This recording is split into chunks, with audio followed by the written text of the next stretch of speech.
Hey everyone, today we are talking about alcohol and its effect on thyroid. So, this is people's favorite topic, I swear, especially when we're going through holidays or vacations and things like that. People have so many questions about it. But before we get started, I wanted to touch base with you and let you know that my name is Tiffany, and I'm here to help you with all things related to thyroid, and that encompasses a lot of things. So, most of the time, people come to me with symptoms of fatigue. That's probably number one, but also weight gain or weight loss resistance, as well as body pains and gut health. That is kind of the main things people come to me with and try to get answers to their problem, to their frustrations with that. And so that's what I'm here to talk about today. Something that also is a big factor is anxiety and depression. And oftentimes, and we've seen this a lot in the last couple of years, people are reaching more for alcohol to sort of tamp down that anxiety and maybe in an attempt to boost that nutrition. So that is another factor that I see a lot of people dealing with thyroid issues and mental health issues in the form of anxiety and depression. And that looks a little bit differently for everybody. So let's just talk about the alcohol thing for a little bit here. So we often hear about things that we need to eat in nutrition. In the nutrition world, we often hear about things needing to be in moderation. And sometimes that's very true. We can handle that if we're optimized, if everything is in check, if we don't have any crazy stress going on in our life, if we are fairly healthy. Sometimes moderation works for us. And then we go through times where moderation doesn't. So when you're not balanced, if you're struggling with some kind of flare of some kind, as if you are in an autoimmune thyroid flare, this kind of thing isn't going to work for you. Alcohol is not your friend. It's not going to be helping you out for very long anyway. So the reason being is that alcohol directly affects what's called the hypothalamo-pituitary axis, or for short, you may have heard about it as the HPA. All right, so just think about serotonin and dopamine for that. That is the target of many antidepressants out there. So when people are consuming alcohol on a regular basis or at a chronic level and every single day, and a lot of it, you are affecting this pathway for sure. So, drinking your troubles away is not helping your situation with depression or anxiety, and it certainly is not helping your thyroid function. So this is why in cases of dependency, why it can cause a situation with dependency, because it messes with those brain chemicals. We know that alcohol can affect how the brain functions. Its biochemistry is definitely changed and altered with chronic alcohol abuse. So I'm talking about mostly when people are drinking socially. All right. So, or opening up a bottle of wine and having a glass of wine as you cook dinner and things like that. How much is too much? And again, the answer is it depends, and it's very individual from person to person. So what we need to do is identify the symptoms that you may have from alcohol. So we all know kind of the classic symptoms when you have a little buzz going and it maybe affects your sleep. You might fall asleep really quickly, but is it a really restful, restorative sleep? The answer is no. It's never an actual good sleep, even though you might sleep hard for a little while. So if you're doing this chronically, what you're doing, you are confusing that HPA, that hypothalamic-pituitary axis. So you're messing with your brain chemicals, and you're also jacking with the thyroid function. So through a series of reactions, you are blocking the effect of your thyroid hormone so that everything that is connected, which everything is, by the way. Our bodies don't work in parts. Conventional wisdom and our medical systems are set up this way. We have these specialists for every little body system and every condition practically. But then sometimes we forget we don't understand that all those things are connected, and one thing that's off balance, affects something else, and that, causes another imbalance somewhere else. And then you end up with all these symptoms and these chronic illnesses. And then you have polypharmacy. How many people have you talked to that are taking numerous medications for numerous things. Well, if we don't get to the root cause of what's causing the first thing, we will just continually be adding different meds to our regimen or more conditions or diagnoses to our world. So it's just not something we want to keep doing. We want to get to the bottom of things now. So that's just a little digression, I guess, what I'm talking about with alcohol and how if it messes up your brain chemicals and then eventually it'll affect your thyroid function, through all these series of reactions. It's not simple, so it's not enough for, one of these episodes. It's something that is long and drawn out. So just to tell you that it affects the HPA, then it affects the HPT, is what's called the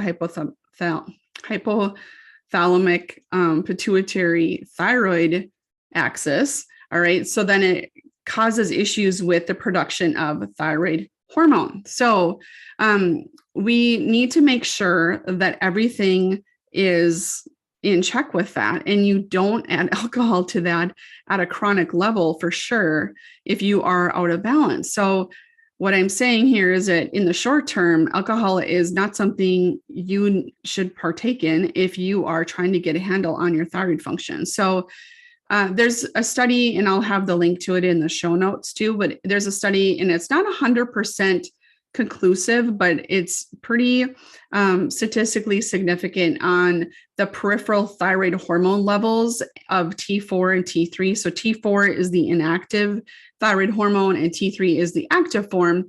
And when you have chronic alcohol consumption, and I did not see in the study what they defined as chronic, but think about daily alcohol or even weekly alcohol at a certain level, eating or drinking several servings of alcohol every time you drink, that could be considered chronic. So what it does is causes you to have lower levels of the thyroid hormone in your peripheral tissues. So that just means not directly at the thyroid gland. So what the good part of this study showed is that abstinence for just a few weeks can get your hormone levels back to normal. And it varied a little bit with how long that took. And it varied a little bit between the T4 and the T3. So what is interesting, I don't feel like you have to really look into this any further when you look at the part of the study that shows how alcohol is a known toxin to the thyroid gland. I mean, alcohol is a toxin in general, right? Especially depending on the types of alcohol. But alcohol is known to have a direct toxic effect on the thyroid gland.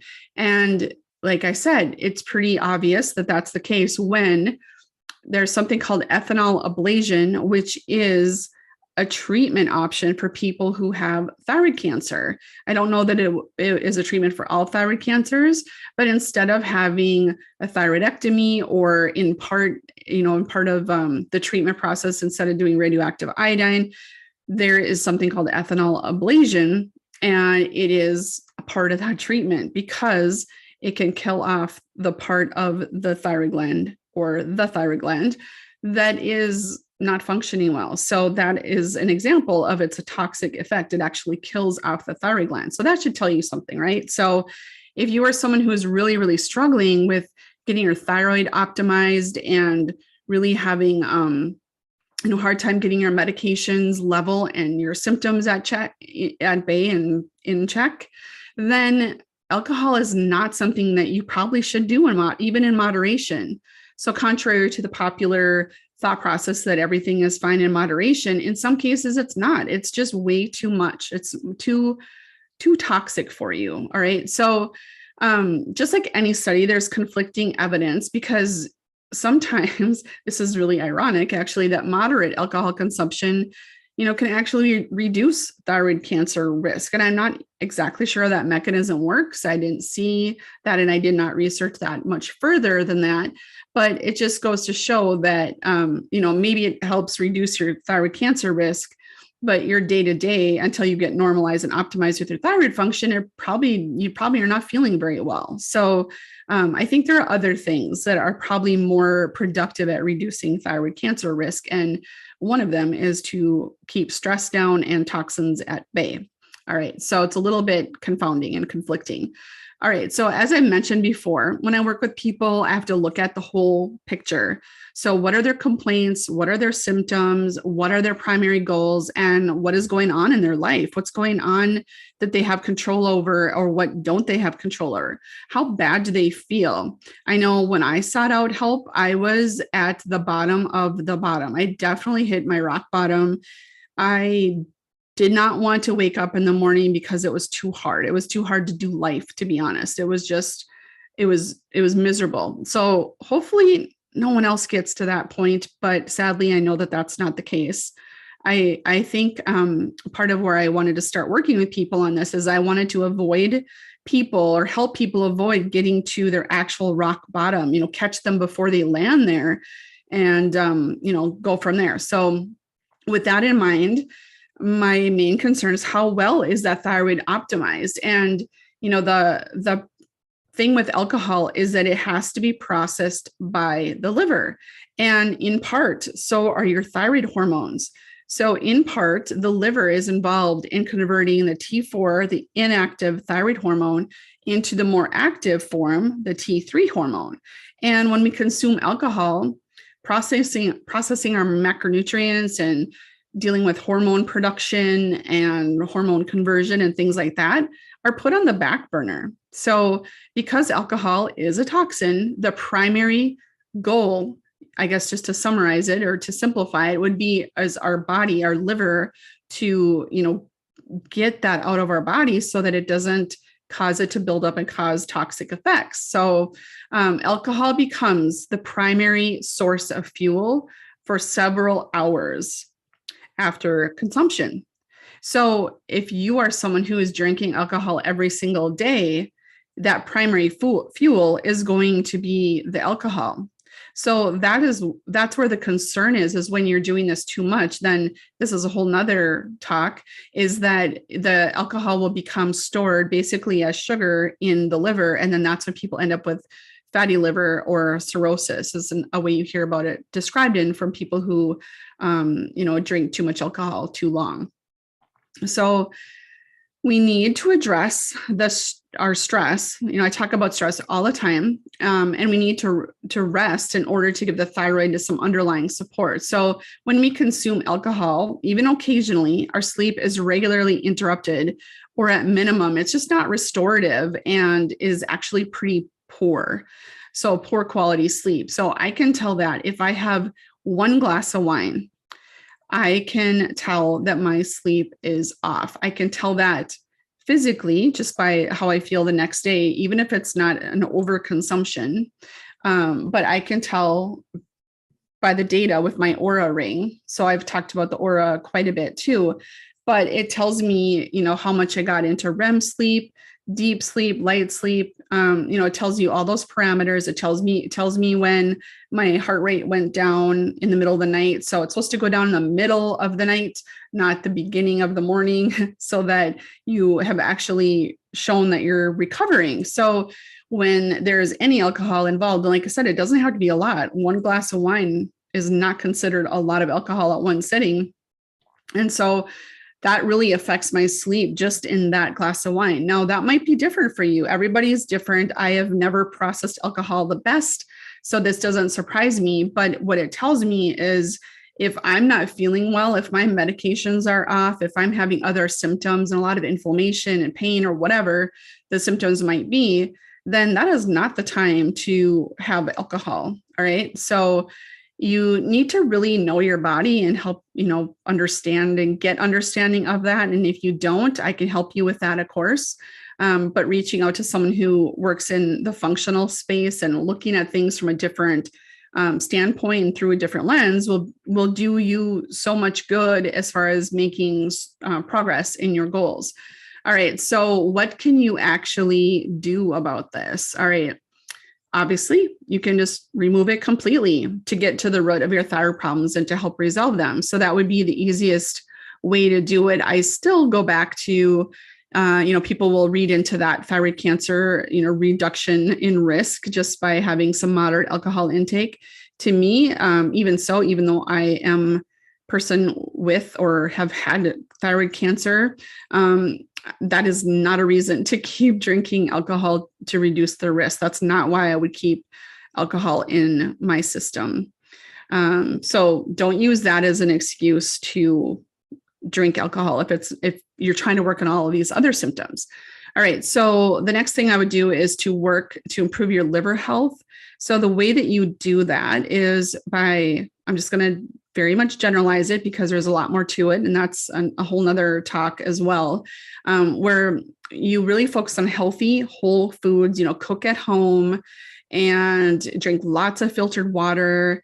Make sure you include lots of different colored plant foods in your diet. So lots of leafy greens, reds, yellows, oranges, whatever you can find that are good, healthy, whole foods, because they're full of antioxidants, and the nutrients in those antioxidants really help the liver do what it's supposed to do, which is to help with detoxification. You can add turmeric to your foods, to your cooking, to your soups, to your stews, but always add a good black pepper with that because it helps the absorption of the benefits of that turmeric better. So that's just what you can do with foods, just to start there.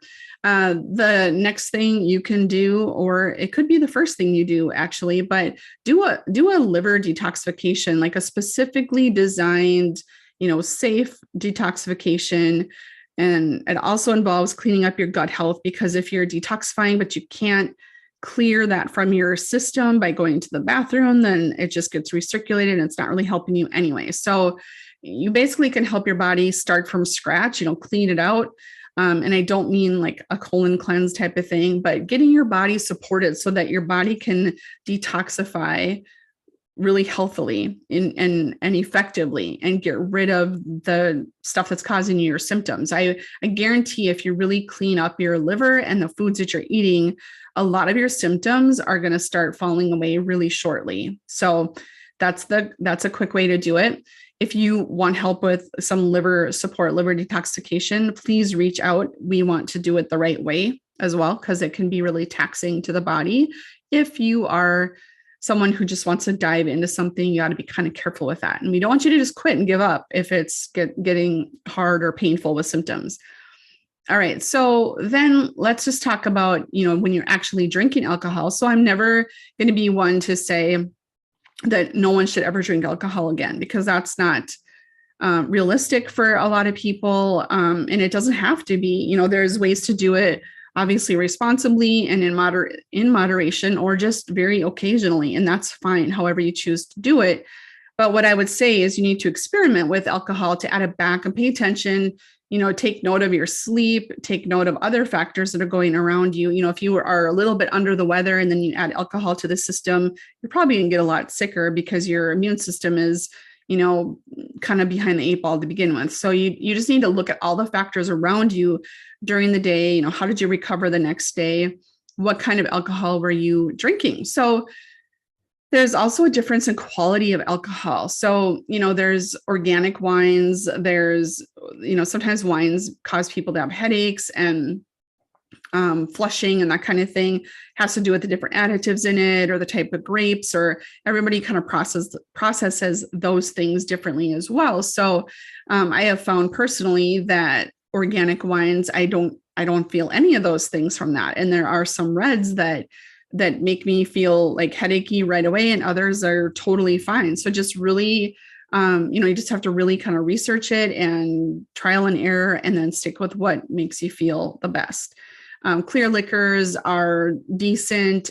Some, being alcohol, especially things like the tequilas and other liquors like that, they go right through your liver specifically. I mean, all alcohol has to be processed in the liver, but that's sometimes why alcohol is touted as healthy for, a diabetic, because it's mostly fructose, which is processed in the liver.